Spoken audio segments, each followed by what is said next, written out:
día, como orábamos hace un momento, Dios. Y nos concedes, amado Señor, poder mencionar tu nombre, Señor.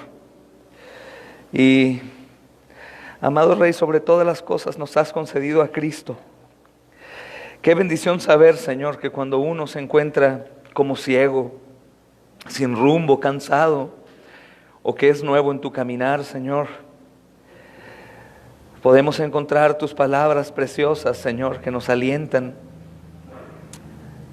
que nos recuerdan que nosotros no tenemos parte en esta obra salvífica, sino que tú eres, Señor, el que hace toda la obra. Da vida al muerto, da ojos al ciego, revela la Escritura, la hace comprender. Disipas el miedo en nosotros, Señor. Señor, gracias por tu evangelio, porque toda duda, toda necesidad, todo problema, Señor, cualquier crecimiento en el creyente, absolutamente todo se encuentra en tu evangelio, y a ti te plació dárnoslo. Te damos a ti la honra y la gloria, Señor, por siempre, jamás. Amén, amén. Nos toca estudiar, amados hermanos, el Proverbio capítulo 17, versículo 8. Me pareció un tema excelente para la iglesia.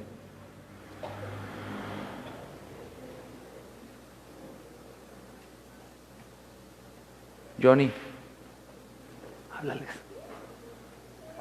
Los que podamos estar mucho mejor.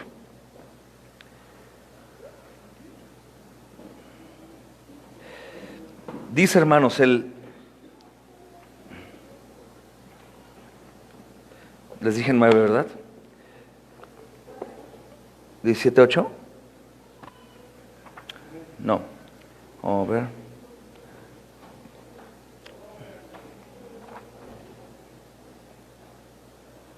Nueve, hermanos. Dice: el que cubre la falta busca amistad. El que cubre la falta busca amistad, mas el que la divulga aparta al amigo. El que cubre la falta busca amistad, mas el que la divulga aparta al amigo. Amén. Hermanos, esta porción de este proverbio frecuentemente es muy mal usada para la frase típica de no juzgues. No juzgues. Porque este proverbio no quiere decir eso, hermanos. Este proverbio en realidad no está diciendo que no juzguemos. La mayoría de ustedes ha escuchado esto: no juzgues. ¿Cuántos no lo han dicho alguna vez? No me juzgues. ¿Me juzga quién? Y un hermano, pastor Paul Washer, dice mucho frecuentemente con eso: ¿estás seguro que no quieres que yo te juzgue y que Dios te juzgue? Porque es muy liviano el decir, no me juzgues, que me juzgue Dios, porque no entendemos el tipo de juicio de Dios, hermanos. Terrorífico para alguien que no se arrepiente de su pecado. Sin arrepentimiento no hay remisión de pecados. Alguno podría decir, hermanos, pero entonces por el arrepentimiento yo soy salvo. No, hermanos. Lo que sucede es que la gracia que salva y que da fe salvífica produce siempre arrepentimiento en el salvo. Quiere decir que cuando una persona no se arrepiente de su pecado, debemos de dudar de su salvación. No porque el arrepentimiento se encuentra en la fuerza del hombre, sino porque en la fuerza de Dios el arrepentimiento viene incluido en el paquete de la salvación. ¿Me doy a entender? Por eso es que cuando alguien no es llevado al arrepentimiento, nosotros continuamos cierta manera en disciplina con la persona, porque no ha manifestado arrepentimiento. Y si no manifiesta arrepentimiento, no hay remisión de pecados, hermanos. Porque el arrepentimiento no es un acto meramente del hombre natural, sino es un don de Dios que da junto con la fe salvadora. De modo que todos los creyentes verdaderos se arrepentirán de su pecado, hermanos. Todos. Entonces, este versículo no dice que cubramos la falta, de nuestro hermano diciendo, no importa, déjalo, todos somos pecadores. De hecho, tenemos que luchar en contra de ese pensamiento que nos persigue a todos, hermanos. Todos somos cobardes para enfrentar a nuestro hermano pecador y llevarlo al arrepentimiento. Porque todos decimos, pues pobrecito, mira, todos nos equivocamos. ¿En dónde se encuentra el perdón entonces? ¿En dónde se encuentra el perdón? En donde se encuentra el arrepentimiento. Ahí se encuentra el perdón. Y obviamente lo tenemos que tomar de manera amorosa. Tal vez yo me exaspero un poco, porque veo constantemente este tipo de actitudes. Querer perdonar sin ver arrepentimiento. Sin ver arrepentimiento. Y no, hermanos, este proverbio dice, el que cubre la falta busca amistad, mas el que la divulga aparta el amigo. Hermanos, las relaciones hoy en día son muy endebles, y especialmente en la iglesia. Muchas personas prefieren no tener relaciones cercanas con otras personas porque esas relaciones parecen traer desilusiones, ofensas y amistades rotas. Algunos en la iglesia vienen de otras iglesias en donde se divulgó lo que ellos hacían. Entonces cierran la compuerta de la comunicación y quieren ser un asistente más de la iglesia sin relacionarse con nadie. Nos podemos preguntar, oye, ¿y tú sabes algo de fulano? No, nunca habla, viene al culto y de inmediato se va. Porque ellos han cerrado toda comunicación, porque están lastimados, porque en otro lugar expusieron todo lo que ellos hacían. Muchas personas lo hacen, algunos otros simplemente porque en su familia o en el entorno en donde vivían, se acostumbraron a vivir así, cuidándose porque todo lo que ellos eran y hacían era divulgado. Tienen temor a la desilusión, a la ofensa o amistad rota. Algunos de nosotros hemos dicho, yo prefiero ya no meterme ahí, hermano, porque nada más entro, abro mi corazón, doy confianza y de inmediato me traicionan. De manera que la gente, hermanos, del mundo hace lo posible para aislarse del dolor y lo hace separándose de las demás personas. ¿Has visto algunos ermitaños o conoces a alguien que se decidió ir a algún lugar? Yo conocí a un señor que se fue a una montaña solo, como a unos 15 o 20 kilómetros de una comunidad pequeña como de 100 personas, y él vivía solo. Y cuando le preguntamos por qué, porque no quiero tener problemas con nadie y prefiero estar así solo. La gente huye de las relaciones por este motivo, hermanos, por este motivo. Se cambian con frecuencia de casa o se cambian de una iglesia a otra pensando que el problema está ahí para poderse perder entre la multitud. Vámonos, no quiero que sepa nada de nosotros. Vámonos de esa iglesia porque ya saben demasiado. Vámonos porque mira, han hablado de mí. La soledad es una característica, hermanos, de la vida moderna y sobre todo del impacto que el mundo ha tenido en la iglesia también. Ser solitarios y no hablar, no confesar, no platicar, no pedir consejería, porque estamos lastimados. Pero la verdadera comunión bíblica, hermanos, dice lo contrario. La comunión bíblica, al contrario, aporta a la sociedad. Cuando leemos este versículo, hermanos, este versículo tiene que ser subrayado en tu Biblia y mencionarlo constantemente porque se convierte en parte fundamental y muy sana de nuestras vidas, hermanos. Porque la única manera en la que podemos cultivar relaciones amorosas y fructíferas y duraderas, hermanos, es cubriendo las transgresiones de los hermanos. Pero ojo con lo que decía al principio. No es que yo descubro a mi hermano en adulterio y digo, no te preocupes, hermano, todos hemos adulterado algún día, ven, yo te cubro. No, sino que al momento que yo me doy cuenta de su pecado, yo tengo que tratar con él directamente y después callar, de divulgarlo a los demás. En ocasiones en la mayoría de los casos hay necesidad de tener que platicar con otros, que en el Señor están capacitados para poder llamar la atención del hermano, orar y guardarlo. Y de hecho hay muchas cosas que, por ejemplo, en nuestra congregación hemos sabido más de 3 o 4 y nadie más sabe, hermanos. Nadie más sabe. Porque precisamente tratamos de cuidar esto. Caso específico de algunas familias que recientemente se acaban de ir, poco tiempo atrás. Muchos de ustedes no saben el por qué. ¿Por qué? Porque hemos tratado de guardar y no divulgar más de lo que debe de hablarse por el daño que puede causar. Y sobre todo porque algunas personas de sus familias continúan con nosotros aún. Sería muy incómodo para ellos, ¿estás de acuerdo? Pero la única manera, hermanos, de poder tener una iglesia unida y fieles unos a otros es cubriendo las transgresiones. Y la manera en cómo lo hacemos es orando por los hermanos. Cuando tú no estás en la postura de poder aconsejar o poder llevar al arrepentimiento a un hermano y buscas ayuda de algún pastor o un diácono o un hermano que está en el liderazgo de la iglesia, lo que hacemos es guardar. Hermanos, porque es muy normal tener una reunión después y alguien que no dio consejo, que no reprendió al hermano, cuenta con otra familia débil o otra hermana. Oye, fíjate que me enteré que la hermana que hizo o que el hermano. Y eso es lo que está hablando el proverbio. Es como cuando en una relación, hermanos, sobre todo con los que están muy apegados a los padres. En una relación, la esposa se enoja con el esposo, la esposa va y llora con sus padres. Después de unos días la situación se arregla con ellos, pero los padres, ¿cómo ven ya al esposo? Lo ven mal. Cuando tenemos amistades entre nosotros, alguien viene, siembra alguna transgresión que se hizo, la siembra y le dice, mira que me enteré que el hermano Vicente hizo esto y hizo el otro. No con la intención de sanar, sino de murmurar y chismear. Mi perspectiva del hermano ya cambia, hermanos. Y esto es lo que el proverbio está diciendo. Cubrir transgresiones no es decir, no te juzgo, todos somos pecadores, sino es cubrir al hermano. Y si no lo voy a guiar al arrepentimiento, es quedarme callado o ir con una persona que sabemos que ella puede hablar con la persona para llevar el arrepentimiento. Pero no divulgarlo, hermanos. Podría hoy preguntarte, ¿por qué no abres tu corazón y confiesas o pides consejería? Y muy probablemente dirías, porque tengo temor que toda la iglesia sepa. Por las malas experiencias en el mundo y en la iglesia, hermanos.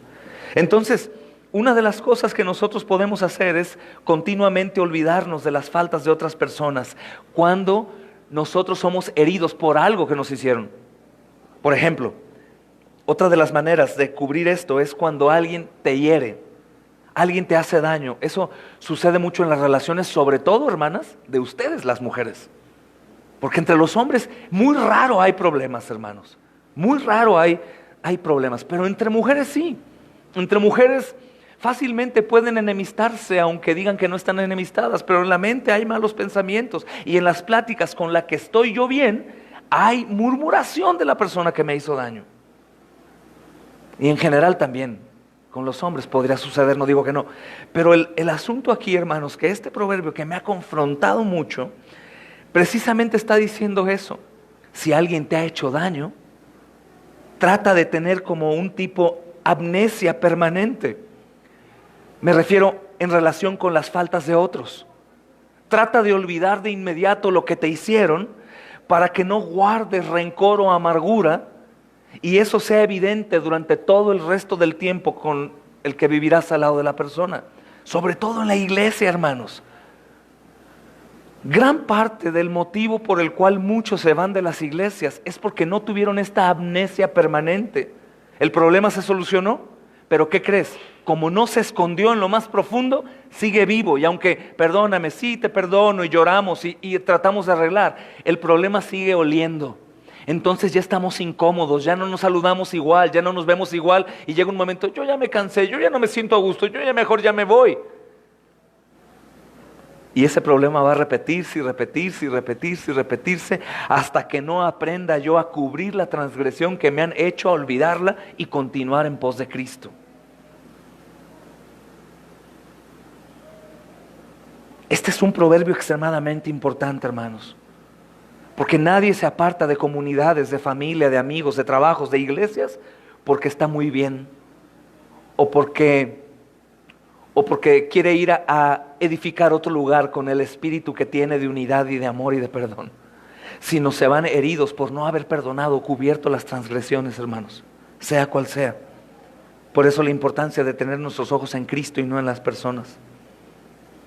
Entonces la amnesia permanente, hermanos, en relación con las faltas que otros nos han hecho, es necesario en la iglesia. Porque cuántas veces no hemos dicho, no, la verdad es que este hermano ya no, o esta hermana, no sé, me siento incómodo, ya no lo veo igual, no quiero ni verlo. Yo mismo, hermanos, he practicado este pecado de tener deseo de terminar un sermón e irme o encerrarme en la oficina por no tener que relacionarme con algunas personas que han sido de extremo daño a la iglesia, hermanos. Pero el Señor me llama a la misericordia y al perdón y a guardar la transgresión y olvidarla para la gloria de Cristo. En eso es glorificado el Señor también. Y tenemos que buscar eso. Está bien, todos hemos cometido ese pecado, pero todos tenemos a un Dios que se compadece de nuestras debilidades y podemos cambiarlo para su gloria, para el bien de la iglesia, de nuestra familia. Imagínate, pobres niños, hermanos. Ayer lo hago externo y sé que a lo mejor lo ven, hermanos. Ayer veíamos a niños de algunas familias que se han ido de aquí. Los niños no saben ni qué hacer. Saludo, no saludo, le digo hola o no. ¿Y qué culpa tienen? El daño que se hace y lo que nosotros no nos damos cuenta, porque seguimos viviendo como si nada los adultos, que ellos están dañando sus mentes, sus vidas, y van a continuar haciendo el mismo patrón después. Ya me cansé, ya me hicieron, no perdono, vámonos a otra iglesia mejor. Y es una manera en cómo Satanás obra, contaminando continuamente el cuerpo de la iglesia en todo México o el mundo, hermanos. Personas que continúan con esa misma amargura, incluidos nosotros también. Y es terrible eso, hermanos, porque se trata no de las personas, ni aún de los niños, se trata del cuerpo de Cristo mismo. Entonces, esta es la única manera en que podemos hacer, hermanos, que prosperen las relaciones en la iglesia. Pónganse a pensar, nosotros oramos para que podamos seguir en armonía y unidos, juntos, hermanos, hasta que empecemos a despedir hermano por hermano, que nuestros cabellos se llenen de canas y que tengamos nietos. Eso únicamente es posible haciendo caso a este proverbio, hermanos. Es la única manera en que vamos a poder hacer que prospere la relación en la iglesia y evitar que se ahoguen las relaciones por la amargura y por el enojo. Por supuesto, hermanos, que si una persona está cometiendo pecado, debe ser expuesto en su pecado. No confundamos lo que este proverbio dice, y por eso insisto, si una persona comete pecado en contra de ti, tienes que llamarlo al arrepentimiento. Si descubrimos a otro hermano que está haciendo mal fuera de la iglesia, hermanos, tenemos que ir y hablar con él. Estás cometiendo pecado. Por supuesto que es incómodo, hermanos, sobre todo hoy en día.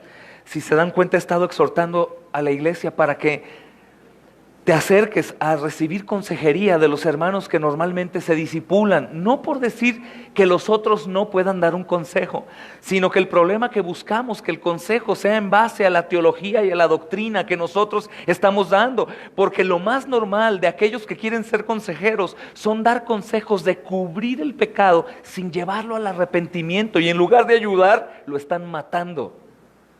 Y muchos de ustedes pueden sentir muy bonito porque hay un hermano o una hermana que los hace llorar cuando habla, pero su llanto no es para arrepentimiento, sino es por sentimiento. Y el apóstol Pablo se goza en el llanto y el dolor.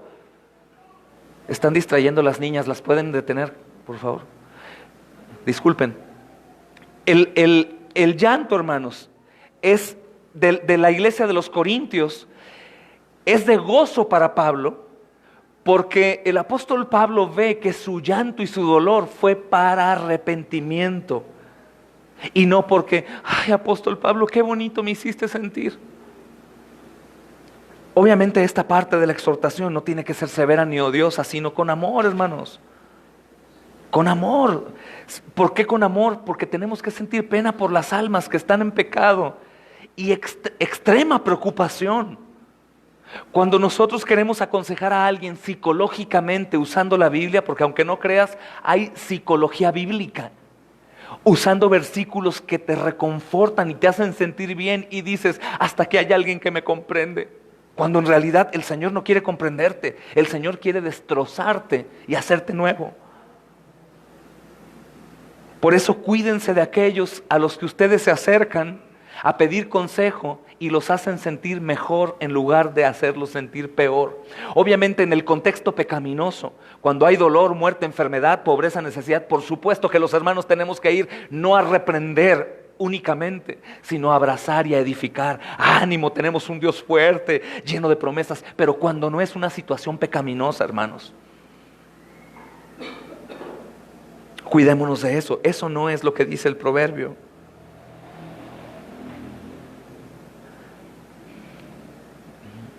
Por supuesto que si una persona está cometiendo crímenes, hermanos, debe ser entregado a las autoridades.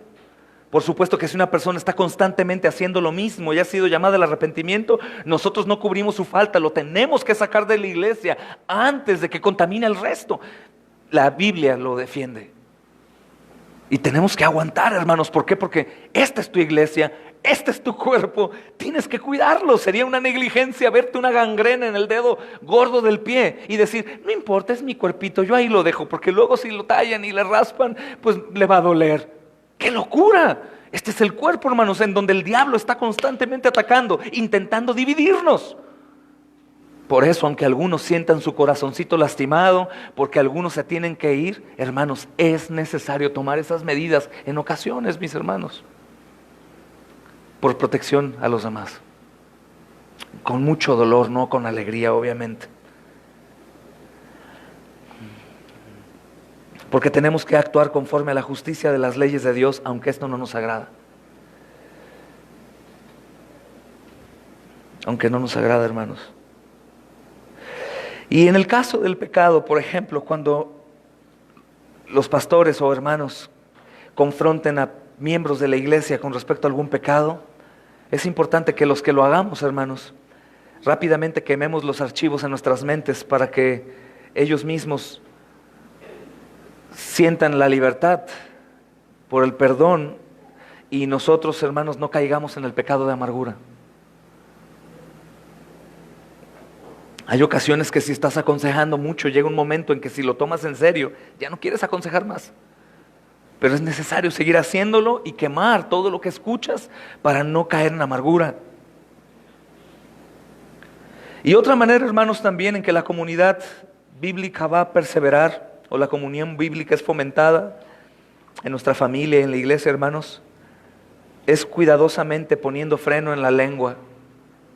Eso es algo que nos cuesta mucho trabajo, pero tenemos que hacer. Tal vez podemos comenzar ejercitándonos, cambiando el tema.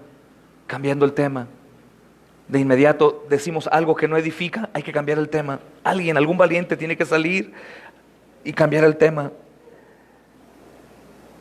Sobre todo cuando hay una persona que no está presente y aunque no haya hecho daño a nadie ni haya pecado, simplemente, hermanos, sacamos el tema a esta persona, no para edificar, sino solo para hablar, y eso es muy normal entre los grupos, hermanos, las comunidades cristianas. No es algo bueno, pero es algo normal, tenemos que erradicarlo porque la Escritura así lo demanda, porque sería como abrir el cajón en donde ellos guardan su ropa interior. Porque sin darnos cuenta comenzamos a discutir asuntos personales. Oye, el hermano, ¿por qué no hace esto? Y debería de hacer el otro. ¿Y viste cómo esto? ¿Y viste? Y no estamos edificando, sino estamos golpeando el cuerpo de Cristo, hermanos. Tenemos que cerrar el cajón de su ropa interior y pasar a otro asunto. Tal vez mejor vamos a orar. Y es un ejercicio que tenemos que hacer y recordarnos unos a otros, porque aún, hermanos pastores, podemos caer en eso. No podemos, caemos en eso. Si hay un pecado que debe ser tratado en la vida de nuestro amigo, nosotros tenemos que ir con el amigo y tratarlo y llevar al arrepentimiento. Porque qué ventaja habría al arrastrar el pecado para que todos los demás lo vean. Y sobre todo cuando no es un concilio que va a tratar con ese pecado, sino únicamente viéndonos ahora sí como jueces, tratando de solucionar la vida de alguien a larga distancia sin confrontarlo. ¿De qué forma va a resolver eso el problema, hermanos? Entonces, el chismear o el murmurar acerca de las faltas de otros solamente crea divisiones y construye muros. Imagínate que tú no te has dado cuenta de la falta de otro hermano y tú llegas a un círculo en donde los demás hablan de la falta del hermano. Tú ya no vas a ver al hermano igual. Si un hermano dice, el hermano Vicente cojea al caminar, yo nunca me había dado cuenta, y desde ese momento tú ya vas a ver que cojea, hermano. Entonces no abramos los ojos de los demás cuando Dios no los ha abierto y mejor confrontemos el pecado valientemente. Ese es un consejo de Dios para que podamos perseverar unidos, hermanos.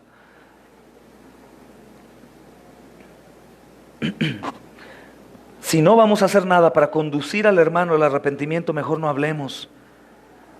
Porque aquellos que toleran el chisme, hermanos, generalmente comienzan a ver al hermano como alguien que ya se le ha endurecido su corazón en su pecado. Y se forman una imagen errónea del hermano. Una que pone al hermano en una posición, o a la hermana, mucho peor de la que en realidad está. ¿Te das cuenta cómo estornudó? ¿Y te das cuenta cómo volteó? ¿Y te das cuenta cómo me saludó? Cuando antes no nos percatábamos. El diablo es muy sabio, hermanos. Entonces no sé si se dan cuenta, hermanos, la profundidad de este proverbio y si nos damos cuenta que poco edificante y destructivo puede ser el chisme en nuestras comunidades.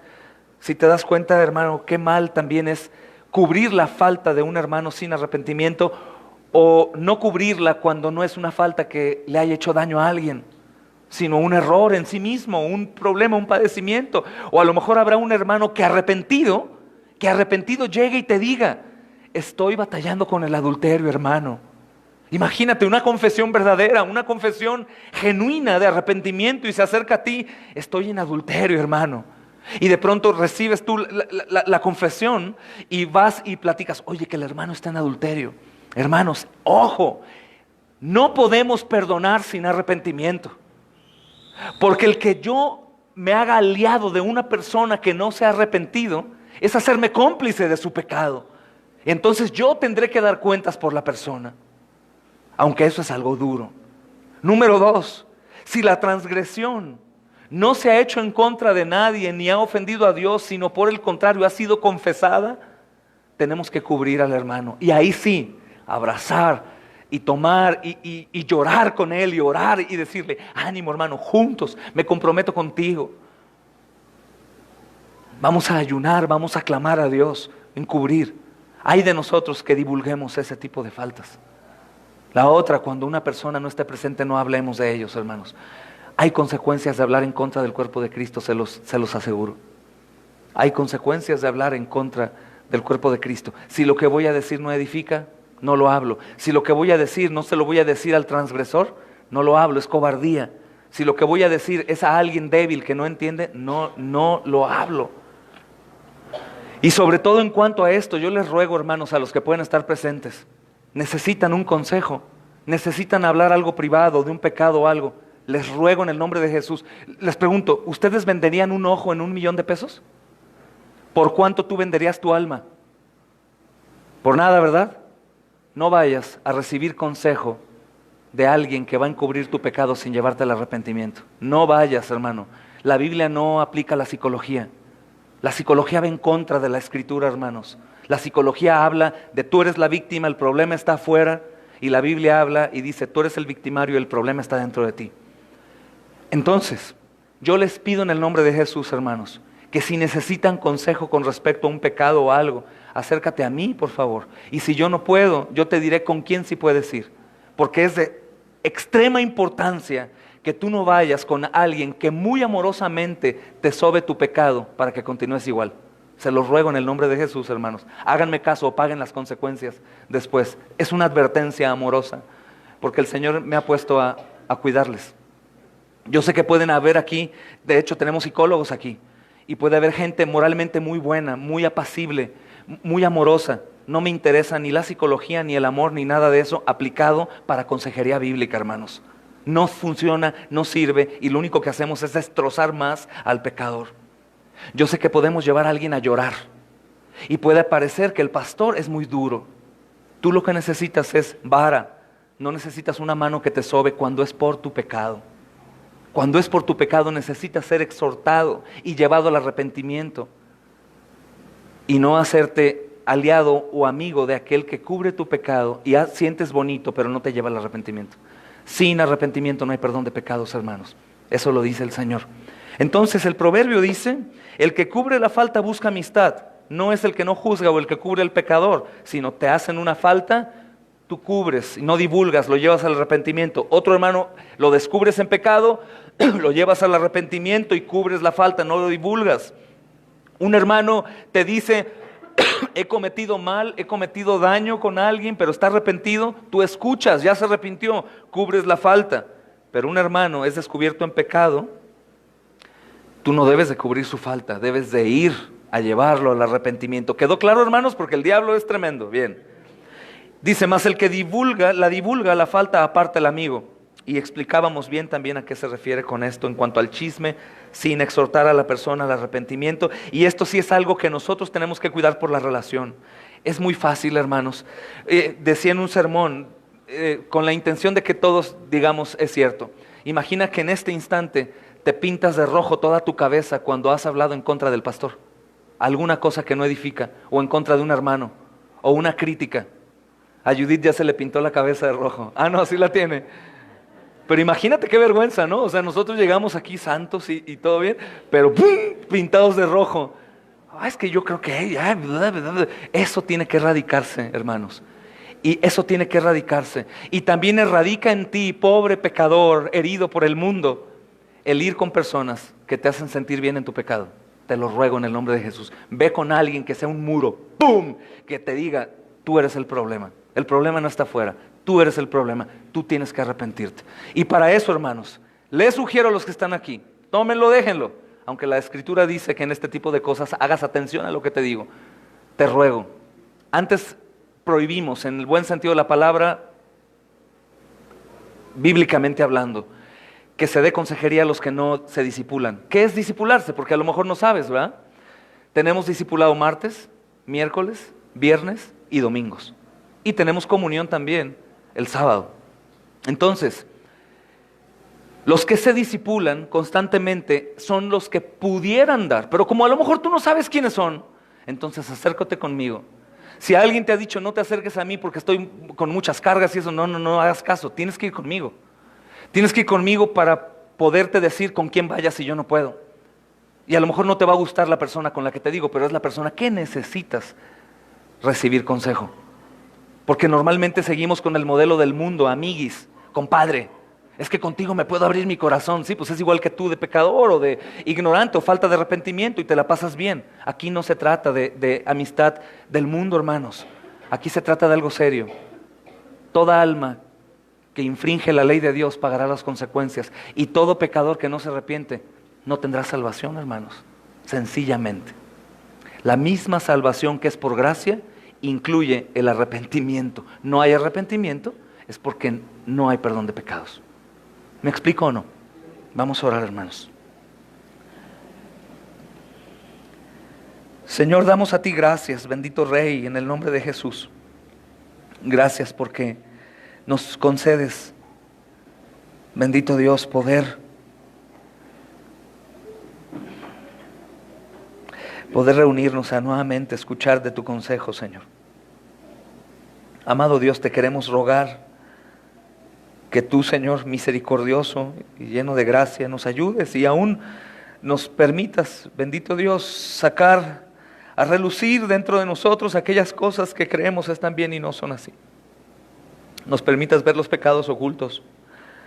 Señor, que nos perdones porque nuestra lengua ha hablado, Señor, cosas que no edifican a tu cuerpo. Y que de hecho hemos hablado en contra de tu cuerpo. Danos corazones llenos de verdad, Señor. Porque sabemos, Señor, por tu palabra que lo exterior no importa, es religión, religiosidad. Pero lo que hay dentro de nosotros es lo importante, mi Señor. Porque ahí se encuentra la maldad, como también tu Espíritu Santo que redarguye, que corrige, Señor, que hace la obra en nosotros por Cristo. Yo te pido, Dios amado, que puedas abrir nuestros ojos de todos y saber que lo único que necesitamos es tu Evangelio, Señor. Cristo, para cualquier cosa, para nuestra vida diaria, Señor, para vivir en el mundo siendo luz, Señor. Que necesitamos a Cristo y su Evangelio, Señor, precisamente para este tema que hoy tratábamos, poder callar y edificar, orar, clamar, llevar el arrepentimiento a los que estén transgrediendo tu santa y preciosa ley, Señor.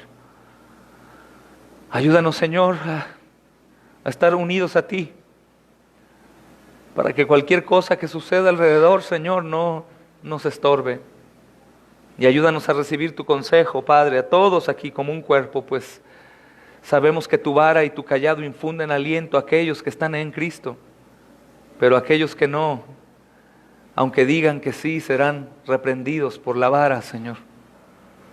Yo te pido que, Señor, podamos practicar el arrepentimiento, sobre todo cuando tú nos hablas desde el púlpito, y no lo tomemos como una ofensa, Señor, de parte de un hombre, sino como una exhortación directa de parte de Dios. Te amamos y te agradecemos, Señor, por tus bondades y por tus misericordias. Damos a ti gloria y pedimos nos prepares para la palabra que tú nos darás en un momento más, Señor. Gracias en Cristo Jesús. Amén y amén.